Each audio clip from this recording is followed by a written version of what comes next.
नमस्कार, मैं प्रेम कुमार श्रीवास्तव। दोस्तों, आप सभी पिछले कई महीनों से सेंट्रल बैंक को लेकर काफी परेशान हैं और सेंट्रल बैंक का निकासी नहीं हो रहा है, इनवैलिड ट्रांजैक्शन बार बार आ रहा है। तो इस तरह के जो तमाम समस्याएं हैं, हमारे बहुत सारे मित्र हैं जो हमको मैसेज कर रहे हैं कि सर केवाईसी का प्रॉब्लम हो रहा है। हम लोग ब्रांच में विजिट कर रहे हैं तो केवाईसी नहीं किया जा रहा है। ब्रांच से कहा जा रहा है कि कौन सा केवाईसी, कौन सा पेपर, ऐसा कुछ भी नहीं है, सारे चीज गलत है।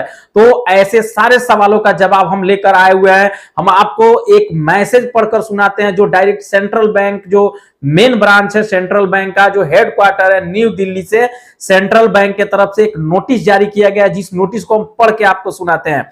आपको हम मोबाइल, मेरे हाथ में नोटिस मेरे पास पड़ा हुआ है, नोटिस हम आपको बगल में लगा दिए। नोटिस में लिखा हुआ है, kindly attention for non PMJDY, प्रधानमंत्री जनधन योजना कस्टमर, जो पीएमजेडीवाई का फुल फॉर्म होता है customers, non PMJDY customers of central bank of India to note that cash withdrawal transaction through AEPS at other bank BC Point and other bank Bhim Aadhaar Pay device are discontinued with intend to prevent fraudulent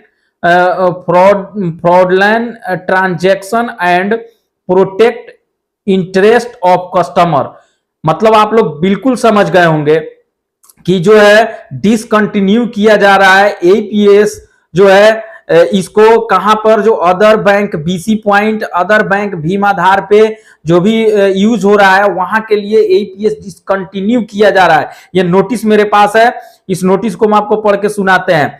इसके वजह से जो है invalid transaction आप सभी को आ रहा है, जो भी कस्टमर का आप लोग काम कर रहे हैं। दूसरी बात, नीचे एक चीज यहां पर लिखा हुआ है जो गौर करने वाली है। आप लोग इस नोटिस को ब्रांच मैनेजर को बिल्कुल दिखाएंगे, क्योंकि हमारे बहुत सारे रिटेलर्स हैं जिनका का नाम है कि सर हम लोग विजिट कराते हैं ब्रांच में, तो ब्रांच की तरफ से बोला जाता है कि ऐसा कोई केवाईसी का मामला नहीं है।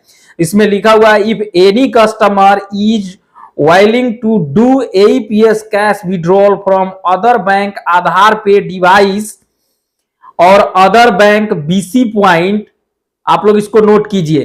अगर किसी भी कस्टमर को AEPS cash withdrawal from other bank Aadhaar pay या BC Point पर कराना है, he she can submit request to home branch to activate the facility. एकदम बिल्कुल इसको नोट करने वाली बात है और इस चीज को आप लोग सुनाइएगा, क्योंकि यहां पर लिखा जा रहा है कि इसको एक्टिवेट कराना होगा। एईपीएस को एक्टिवेट अगर आप नहीं कराते हैं, आपको फैसिलिटी लेना है तो एईपीएस एक्टिवेट कराना होगा। लेकिन दोस्तों वहीं पर नीचे लिखा हुआ है कि there is no such restriction for PMJDY account holder. तो ये सब भी काफी ये बड़ा नोटिस है जिस पर गौर करने वाला है, ब्रांच मैनेजर से लेकर सब किसी को। इसमें ये लिखा गया, लेकिन अभी फिलहाल जो है प्रधानमंत्री जनधन योजना से संबंधित जितने लोगों का खाता है उसमें भी एरर आ रहा है, उसमें भी इनवैलिड ट्रांजैक्शन हो रहा है और इसका केवाईसी बिल्कुल एईपीएस को बंद किया गया है। केवाईसी जिनका भी हो जा रहा है उन लोगों का वही केवाईसी हुआ, वही एक्टिवेट हुआ। अगर कोई ब्रांच मैनेजर आपसे ये बोलता है कि ऐसा कुछ भी नहीं है, कोई भी फॉर्म, बिल्कुल इसका कोई फॉर्म नहीं है दोस्तों। आपको अपने आधार कार्ड की फोटोकॉपी और आपको पासबुक का फोटोकॉपी, एक पासपोर्ट साइज फोटो ये लगा करके नीचे अपना account number, mobile number sign करके पेपर सबमिट करना है ब्रांच में और वहां से केवाईसी कर दिया जाएगा या एपीएस एक्टिवेट कर दिया जाएगा। तो इस नोटिस को आप लोग रखें और ब्रांच मैनेजर को बिल्कुल दिखाएं, कोई फॉर्म नहीं है, एक्टिवेट कराना है। जब तक एपीएस एक्टिवेट नहीं होता है तब तक आप आधार से एपीएस या अंगूठा लगा करके विड्रॉल सेंट्रल बैंक का नहीं कर सकते हैं। अभी थोड़ा सा हम आपको लाइव दिखला दे रहे हैं, मेरे बगल में हम आपको लेके चलते हैं। अभी सेंट्रल बैंक का विड्रॉल करके हम आपको दिखलाते हैं। सेंट्रल बैंक का जो केवाईसी कराया गया है 5000 का विड्रॉल हम आपको अभी करके दिखलाते हैं।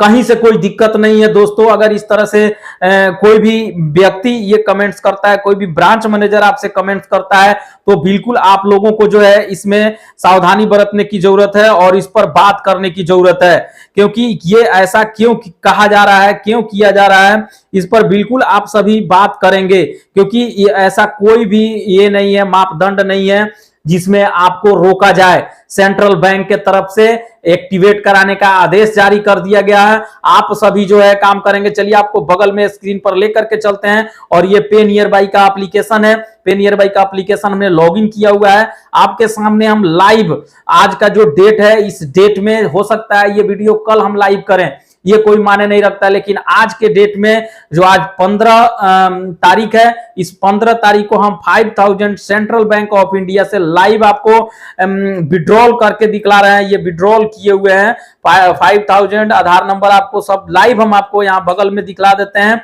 आप सभी देख पा रहे होंगे लाइव आपके सामने हमने अंगूठा स्कैन करवाया है कस्टमर का, और आप देख सकते हैं 15 नवंबर 10:20 पर सेंट्रल बैंक ऑफ इंडिया का ये नोटिफिकेशन भी आपको गिर चुका।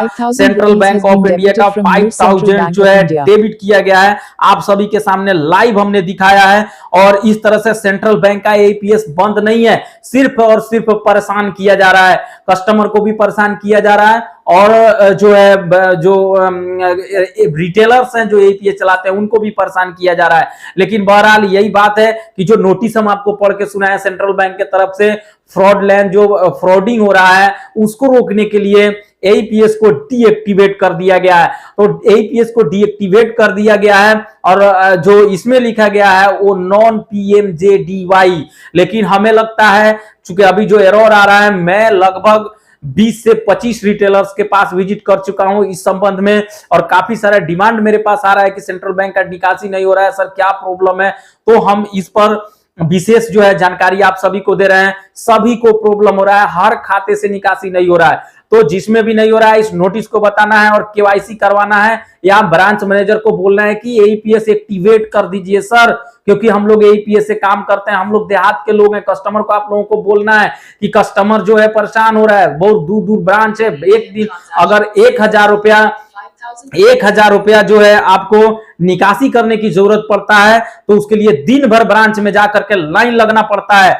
दिन भर ब्रांच में लाइन लगने पर 1000 रुपया मिलता है। आज के टाइम में आप समझ सकते हैं कि दिन भर अगर हम ब्रांच में समय देते हैं तो हम कहीं काम करेंगे तो 500 से 1000 रुपया एक दिन का हम कमा सकते हैं। तो इस तरह से कस्टमर को परेशानी हो रहा है, इस बात को सेंट्रल बैंक को समझना होगा। लेकिन सेंट्रल बैंक नोटिस जारी कर दिया है तो कोई उसमें समझने वाले लोग नहीं है। आप सभी रिटेलर भाई अपने कस्टमर को इसको समझाएंगे, बताएंगे कि भाई आप लोग जाइए और एपीएस एक्टिवेट कराइए, या उसको केवाईसी बोलिएगा तो ज्यादा वो लोग समझेंगे। अगर ब्रांच मैनेजर किसी तरह से दिक्कत करते हैं तो इस नोटिस को बिल्कुल दिखाया जाए। ये notice central bank of India के आधिकारिक पोर्टल पे डाला गया है, जहां से हमने ये नोटिस लेकर के आप सभी के लिए ये वीडियो बना रहे हैं। आई होप कि इस वीडियो में आप सभी को सेंट्रल बैंक ऑफ इंडिया से संबंधित जो भी शिकायत था, सारे शिकायत दूर हो गए होंगे।